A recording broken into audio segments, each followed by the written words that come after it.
Shamaan ammayyitaana daqiiqaa tokko fulakkaatti odeessaalee jajjaboo har'aan sinitti himaa. Itoophiyaan baankii addunyaa irraa deeggarsa doolaara biiliyoona tokko argatte. Ministeerri maallaqaa Itoophiyaa akka beeksisetti maallaqi kun riifoormii fi guddina tumsuuf oola. Maallaqa kana keessaa gara caalu deeggarsa kaalliqaadha akka baankiin addunyaa ibsetti. Kaampaaniiwwan gurguddoo garaagaraa Israa'el wajjin daldaluu akka dhaaban ekspertoonni dhaabbata biyyoota gamtoomanii waamicha dhiyeessan. Sababni immoo Israa'el wajjin daldaluu isaaniin yakka waraanaa Israa'el Gaazaa fi West Bank keessatti raawwatu jiran keessaa akka harka hin qabaanne akeekkachiisuufi.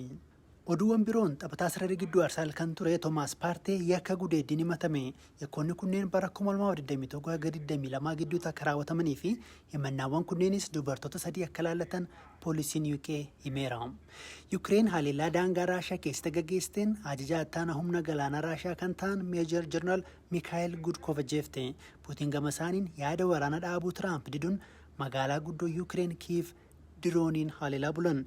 Yuukireen haleellaa Raashiyaa kun diroonota 550 hirmaachisee jette. Kunis waraanicha keessatti riikardii ta'uu himte. Kanarraa kanuma nagaatti.